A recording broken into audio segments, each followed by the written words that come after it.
استعين بالله وابدأوا الحل. سهلت لكم الأسئلة كلها، جبتها من صفحة 100. يلا بالتوفيق.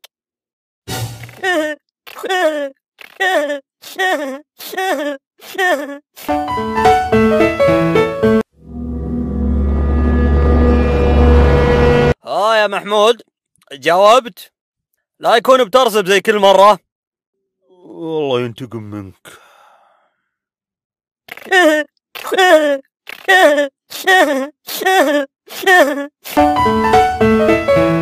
ما شاء الله، الحين عرفت الصلاة. ها الله لا يضرك، بس ترى القبلة هنا الله يصلحك. هنا تياسر. ايه الله أكبر. والله انت ما تغط خشمك فيها لله.